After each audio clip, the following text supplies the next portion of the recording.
Terima kasih kami sampaikan kepada Ketua MPR RI, palu sidang telah kami terima dan sidang kami lanjutkan.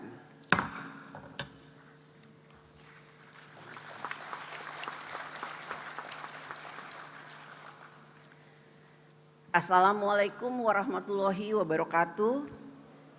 Salam sejahtera untuk kita semua. Om Swastiastu, Namo Buddhaya, salam kebajikan. Yang terhormat Presiden Republik Indonesia beserta Ibu Iriana Joko Widodo. Yang terhormat Wakil Presiden Republik Indonesia beserta Ibu Wuri Estu Handayani Ma'ruf Amin. Yang terhormat Presiden kelima Republik Indonesia Ibu Dr. Honoris Causa Megawati Soekarno Putri. Yang terhormat Wakil Presiden ke-6 Republik Indonesia Bapak Tri Sutrisno. Yang terhormat Wakil Presiden ke-9 Republik Indonesia Bapak Hamzahas. Yang terhormat Wakil Presiden ke-10 dan ke-12 Republik Indonesia Bapak Yusuf Kala. Yang terhormat Wakil Presiden ke-11 Republik Indonesia Bapak Budiono.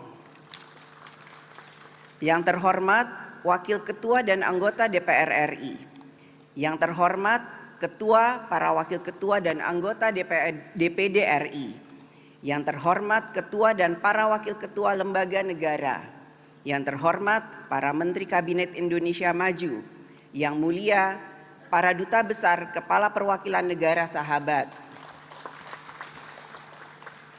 Yang terhormat para Ketua Umum Partai Politik, Ketua Umum PDI Perjuangan Ibu Profesor Dr. Honoris Causa Megawati Soekarno Putri. Ketua Umum Partai Golkar Dr. Honoris Causa Insinyur Erlangga Hartarto MBA MMT. Ketua Umum Partai Gerindra Letjen TNI Purnawirawan Prabowo Subianto. Ketua Umum Partai Nasdem Dr. Honoris Causa Dr. Randers Surya Dharma Paloh. Ketua Umum Partai Kebangkitan Bangsa Dr. Randes Haji Abdul Muhaimin Iskandar. Ketua Umum Partai Demokrat Mayor Infantri Purnawirawan Haji Agus Harimurti Yudhoyono. Presiden Partai Keadilan Sejahtera Haji Ahmad Saiku. Ketua Umum Partai Amanat Nasional Dr. Honoris Causa Haji Zulkifli Hasan. Ketua Umum Partai Persatuan Pembangunan Dr. Honoris Causa Insinyur Haji Suharso Mono Arfa. Yang terhormat rekan-rekan pers, para undangan, hadirin yang berbahagia, yang kami muliakan seluruh rakyat Indonesia.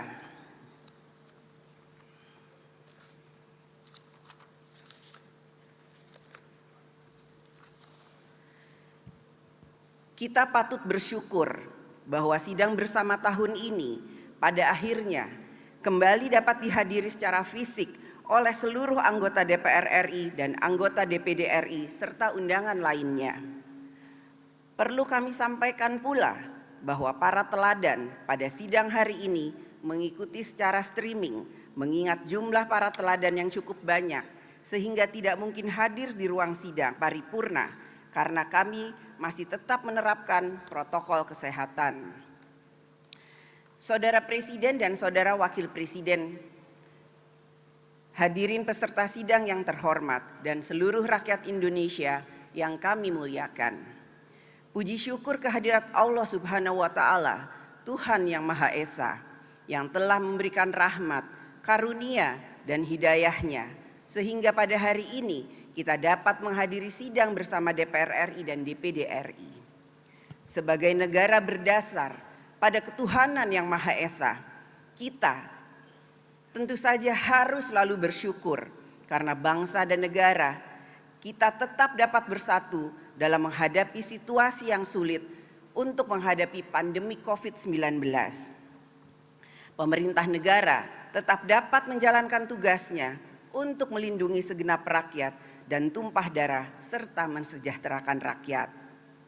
Sejak kasus pertama kali COVID-19 di Indonesia diumumkan, yaitu pada tanggal 2 Maret 2020, hingga saat ini, kita telah berada selama 29 bulan dalam situasi pandemi COVID-19. Dan kini kita mulai memasuki masa transisi dari pandemi menuju endemi yang tetap perlu terus diwaspadai. Selama masa pandemi COVID-19 melanda negeri ini, kita melihat ideologi Pancasila telah bekerja dengan konkret memandu bangsa Indonesia menciptakan gerakan gotong royong yang masif. Secara bergantian dengan kesadarannya sendiri, warga masyarakat kita saling tolong-menolong. Dan gerakan itu terjadi hampir di seluruh penjuru negeri. Gotong royong dalam skala besar ini saya yakini menjadi salah satu kunci utama kekuatan pemulihan sosial dan ekonomi pasca pandemi bangsa Indonesia. Pada tahun 2020, ketika pandemi COVID-19 mulai melanda dan mengancam kehidupan rakyat, pemerintah telah diberikan ruang kewenangan yang cukup untuk mengambil tindakan cepat dan antisipatif demi keselamatan rakyat dan memastikan jalannya pemerintahan. Melalui Undang-Undang Nomor 2 Tahun 2020, Peraturan Pemerintah Pengganti Undang-Undang tentang penanganan pandemi COVID-19 diproses secara cepat dan cermat di DPR RI sehingga tidak terjadi kekosongan payung hukum untuk menangani pandemi yang melanda sebagian besar negara di dunia. Alhamdulillah, berkat kerja bersama kita semua, gotong royong, pandemi COVID-19 dapat ditangani dengan baik. Bahkan dalam rilis data Johns Hopkins University terkait penanganan COVID-19 pada tahun 2021, Indonesia dinilai sebagai salah satu negara terbaik di dunia dalam menangani pandemi COVID-19. Inilah hasil kerja bersama kita, gotong royong melawan pandemi COVID-19. Dalam kesempatan yang mulia ini, mari kita berikan apresiasi secara khusus kepada seluruh anak bangsa yang telah berada di garis terdepan untuk membantu rakyat dalam menghadapi ancaman pandemi COVID-19. Terima kasih kepada tenaga kesehatan dan medis.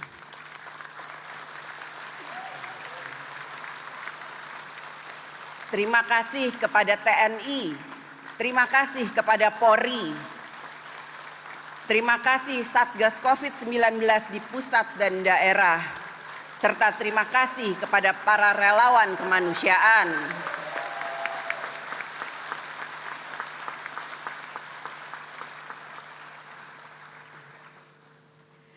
Kemampuan kita dalam menghadapi pandemi COVID-19 semakin membuktikan bahwa kekuatan gotong royong, kerja bersama, saling bantu-binantu, hulupis kuntul baris yang merupakan jiwa dan kepribadian bangsa Indonesia.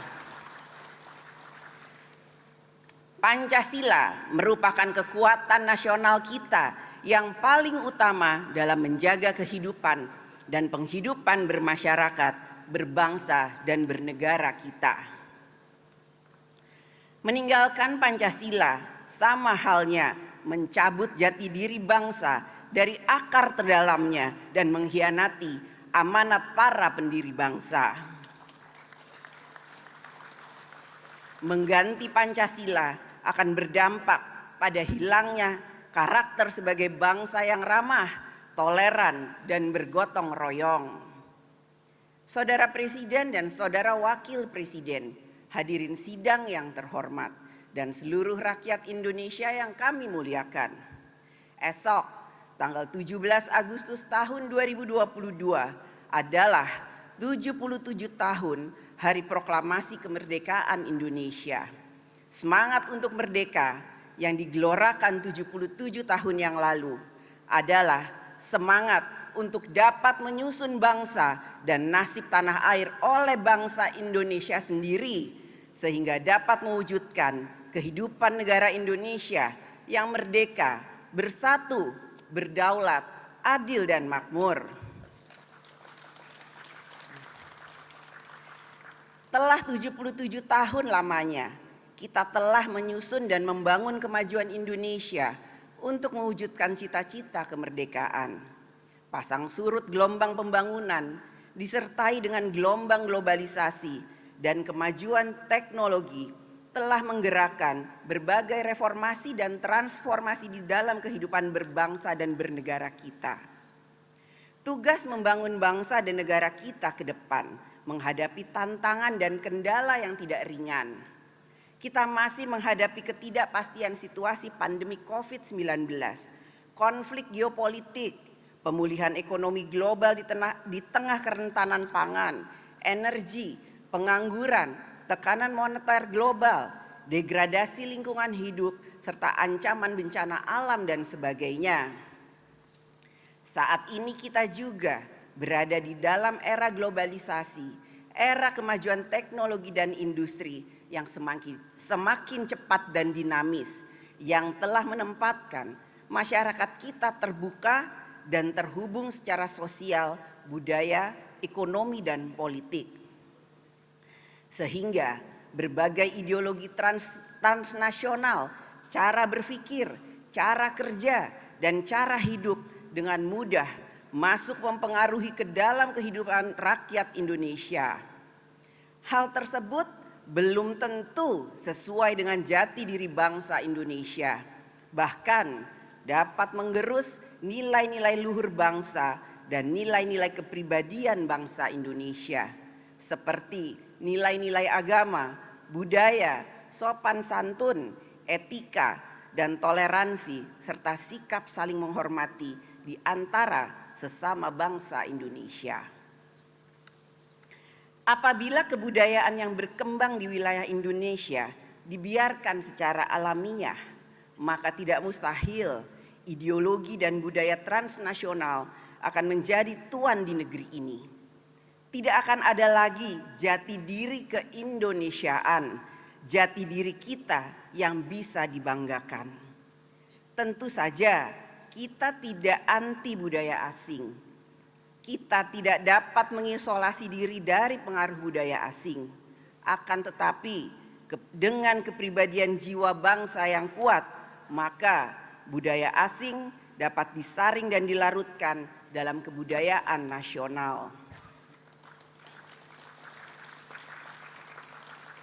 Kita sebagai bangsa dan negara semakin dituntut untuk dapat memiliki kemampuan dan kekuatan di bidang politik, ekonomi, sosial, dan budaya agar dapat mewujudkan Indonesia yang berdaulat, berdikari, dan berpribadian berlandaskan Pancasila.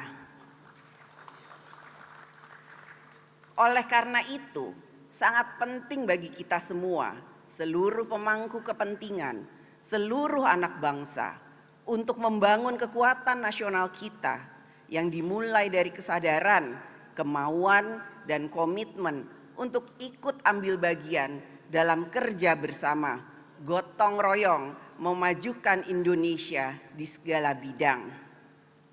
Komitmen dan kebersamaan yang bersumber dari cinta pada tanah air dan cinta pada bangsa Indonesia sebagai bangsa yang berpancasila dan berbineka tunggal ika. Banyak cara dalam berpartisipasi, bergotong royong, kerja bersama, menyusun dan membangun Indonesia. Ada dengan cara menjadi aparatur sipil negara, menjadi swasta, ada juga yang bergerak dalam dunia pendidikan, mengabdi di bidang sosial, bidang religius, bidang kesehatan, politik, bergerak di bidang jurnalistik, pers, olahraga, kesenian, pengamat, dan lain sebagainya. Seluruh partisipasi tersebut dapat diartikulasikan dalam bentuk gagasan, kerja, prestasi, gerakan, kritik, dan lain sebagainya. Semua bentuk partisipasi menyusun dan membangun Indonesia tersebut apabila ditujukan untuk memajukan Indonesia, maka arah dari kerja bersama tersebut akan memberikan energi yang positif bagi produktivitas memajukan Indonesia, memperkuat kebersamaan rakyat, mempersatukan rakyat, memperkuat semangat kebangsaan Indonesia, serta membudayakan kepribadian bangsa Indonesia. Dengan demikian, Pancasila sebagai bintang penuntun arah perjalanan bangsa akan benar-benar menjadi energi yang mewujudkan jiwa pengabdian untuk bangsa dan negara.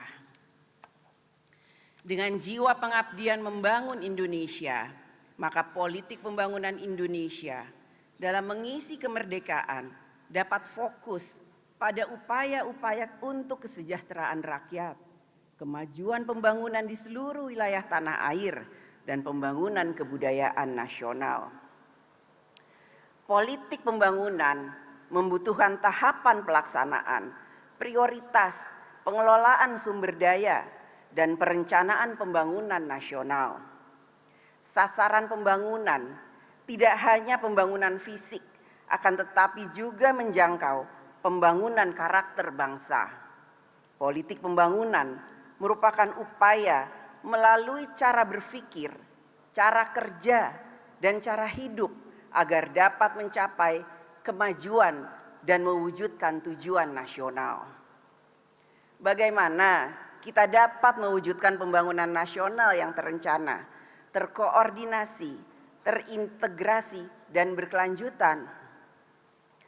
Pasca amandemen Undang-Undang Dasar 1945, perencanaan pembangunan jangka panjang sebagai arah dan prioritas pembangunan secara menyeluruh yang dilakukan secara bertahap dirumuskan dalam undang-undang, yaitu Undang-Undang Nomor 17 Tahun 2007 tentang Rencana Pembangunan Jangka Panjang Nasional tahun 2005 sampai dengan 2025.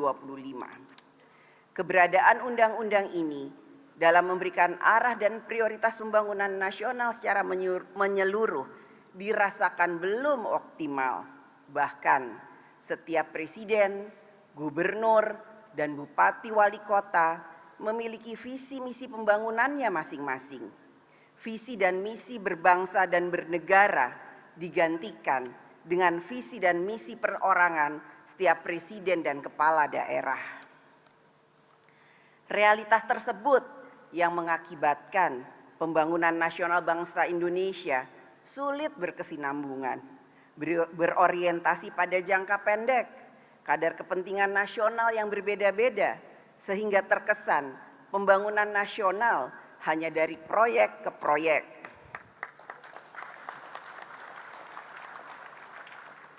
Politik pembangunan ke depan hendaknya dapat mengintegrasikan seluruh wilayah yang ada di Indonesia, seluruh pemerintahan pusat dan daerah dalam mewujudkan kesejahteraan rakyat, kemajuan bangsa, dan kebudayaan nasional.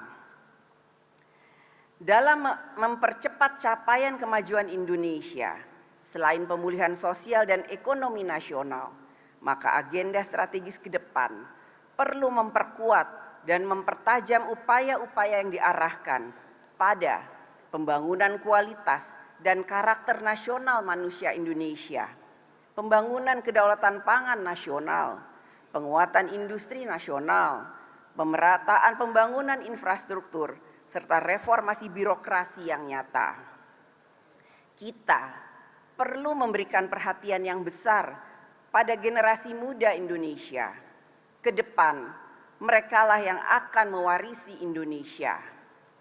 Saat ini, generasi muda Indonesia telah banyak menunjukkan prestasi yang membanggakan, baik di bidang ilmu pengetahuan, teknologi, digital, seni budaya, olahraga, startup, dan lain sebagainya.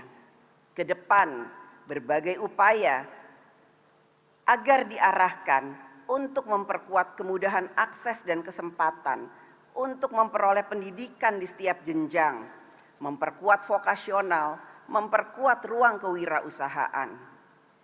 Kita perlu memperkuat upaya yang fokus pada peningkatan produktivitas pangan, industri pangan, dan kesejahteraan petani. Ke depan, jangan terjadi lagi permasalahan seperti kelangkaan minyak goreng di negeri sendiri yang merupakan negara penghasil CPO terbesar di dunia. Kita tidak ingin hanya menjadi sasaran pasar dari produk luar. Kita ingin dapat berdikari di bidang ekonomi melalui industri nasional. Kita juga tidak ingin bangsa Indonesia hanya menjadi kuli di negerinya sendiri. Kita harus bangga menggunakan produk anak bangsa Indonesia. Pemerataan infrastruktur di seluruh wilayah Indonesia membutuhkan perhatian kita semua. Kemajuan pembangunan di daerah adalah kemajuan Indonesia. Jumlah aparatur sipil negara kita saat ini lebih dari 3,9 juta. Reformasi birokrasi yang dijalankan oleh aparatur sipil negara merupakan sebuah modal kekuatan dalam mempercepat kemajuan Indonesia. Aparatur sipil negara harus mulai meninggalkan sikap membenarkan yang biasa dan mulai dengan semangat baru, yaitu membiasakan yang benar. Agenda strategis nasional ke depan lainnya adalah pembangunan Ibu Kota Nusantara sebagaimana yang telah diamanatkan oleh Undang-Undang Nomor 3 Tahun 2022 tentang Ibu Kota Negara. DPR RI telah memberikan dukungan untuk pembangunan Ibu Kota Negara. Ibu Kota Negara Nusantara diharapkan dapat menjadi penggerak ekonomi Indonesia di masa depan, menjadi simbol identitas nasional, dan menjadi kota dunia ideal yang dapat menjadi acuan dunia. Ibu Kota Negara telah menjadi amanat undang-undang yang akan dilaksanakan sesuai dengan peta jalan serta pentahapan pembangunan, pemindahan, dan penyelenggaraan pemerintahan daerah khusus Ibu Kota Negara. Keberhasilan pembangunan Ibu Kota Negara selain membutuhkan perencanaan dan manajemen sumber daya yang baik, juga sangat ditentukan oleh dukungan dari seluruh pemangku kepentingan dan seluruh anak bangsa untuk dapat selaras dalam memaknai Ibu Kota Negara sebagai agenda kita bersama dalam membangun ekonomi Indonesia masa depan dan momentum dalam melaksanakan paradigma pemerataan pembangunan nasional. Arah dan prioritas agenda-agenda pembangunan nasional ke depan membutuhkan landasan hukum yang memadai untuk dapat dilaksanakan oleh setiap pemerintahan, sehingga pembangunan fisik dan pembangunan karakter bangsa dapat berkesinambungan dalam mencapai tujuan nasional. Kita perlu rembuk bersama untuk menentukan kemana arah pembangunan bangsa dan negara Indonesia ke depan yang dapat menjadi acuan seluruh pemangku kepentingan.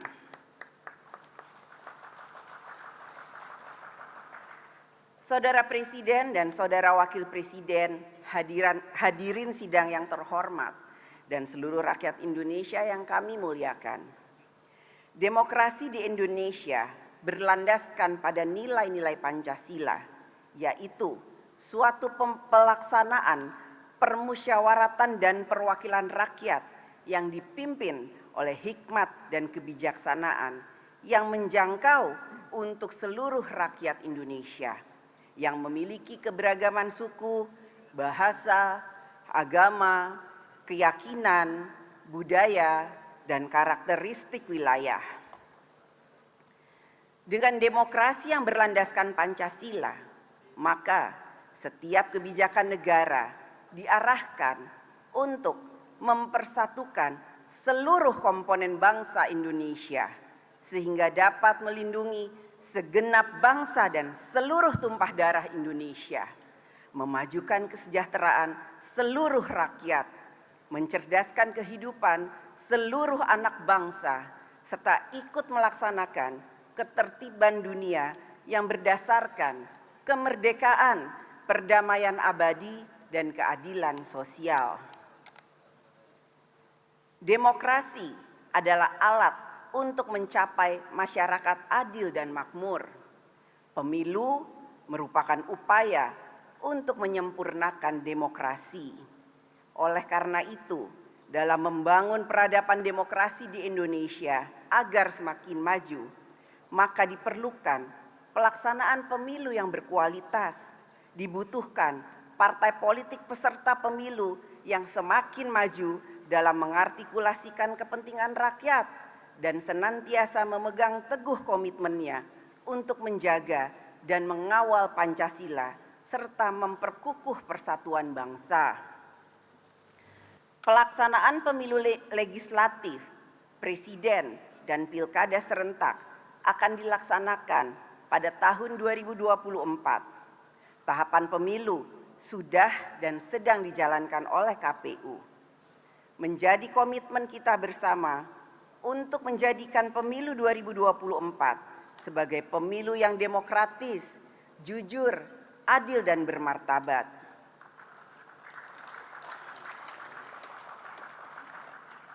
Kita semua dapat merasakan bahwa tahun politik sepertinya datang lebih awal. Perbincangan tentang suksesi kepemimpinan nasional menjadi topik di media sosial hingga warung-warung kopi di penjuru negeri. Fakta ini tentu menggembirakan, sebab masyarakat kita sudah dewasa dalam menghadapi perbedaan pilihan politik. Sejak pemilu demokratis kembali digelar pada tahun 1999, masyarakat sudah mengajarkan kepada kita semua bagaimana menyikapi perbedaan dalam politik. Kita tentu paham kapan waktu bertanding dan kapan waktu bersanding. Marilah kita bangun komitmen bersama untuk melaksanakan pesta demokrasi dengan aman, damai, bersukaria, dan tanpa memecah belah persatuan dan kesatuan bangsa.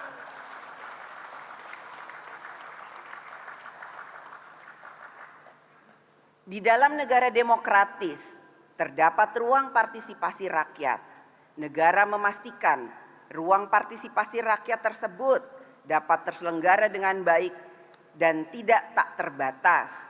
Demokrasi menjamin partisipasi warga bangsa dalam mengartikulasikan hak politik, hak sosial, hak budaya, dan hak ekonomi. Bahkan juga memberikan ruang artikulasi kaum perempuan dalam segala bidang. Menyertakan perempuan dalam setiap jabatan bukan sebagai kebijakan afirmatif, akan tetapi merupakan kesadaran atas penghargaan harkat dan martabat manusia.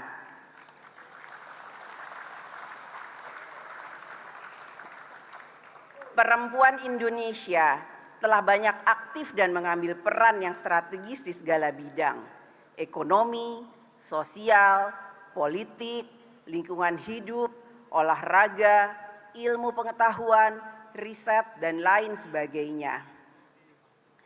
Laki-laki dan perempuan adalah sebagai dua sayapnya seekor burung.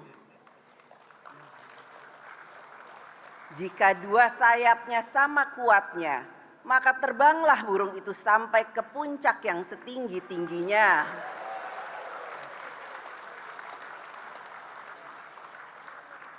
Jika patah satu daripada dua sayap itu, maka tak dapatlah terbang burung itu sama sekali.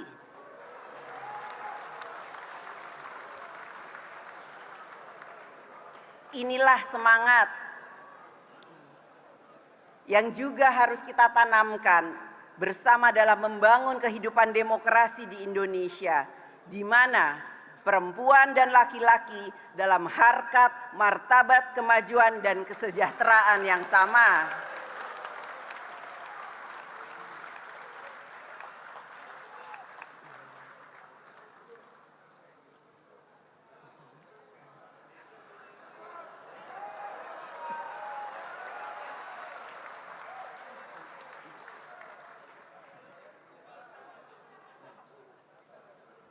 Demokrasi bukanlah kebebasan tak terbatas. Batas dari hak setiap warga bangsa di dalam negara demokratis adalah menjamin hak warga bangsa yang lain sama pentingnya.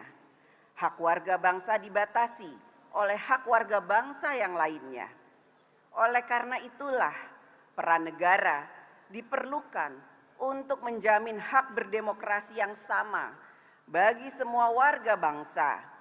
Hak mendapatkan rasa aman yang sama bagi semua warga bangsa, hak untuk hidup tentram dan sama bagi semua warga bangsa. Inilah tugas kita bersama untuk membangun peradaban demokrasi yang memuliakan nilai kemanusiaan dan menjaga martabat bangsa. Saudara Presiden dan Saudara Wakil Presiden, hadirin sidang yang terhormat dan seluruh rakyat Indonesia yang kami muliakan. Dengan tema peringatan Hari Kemerdekaan Republik Indonesia yang ke-77, yaitu pulih lebih cepat, bangkit lebih kuat, maka menjadi momentum bagi kita dalam mengambil tekad dan upaya untuk segera kembali melanjutkan pembangunan nasional untuk kemajuan Indonesia. MPR RI, DPR RI, dan DPD RI sesuai dengan kewenangan konstitusionalnya akan terus bersinergi dengan pemerintah dan masyarakat untuk percepatan pemulihan kondisi di semua sektor kehidupan. Sebagai anak bangsa, kita semua siap cancut taliwondo, menyingsingkan lengan baju agar kita segera pulih dan bangkit untuk menjemput impian kolektif kita sebagai bangsa, yakni negara Indonesia yang merdeka, bersatu, berdaulat, adil dan makmur.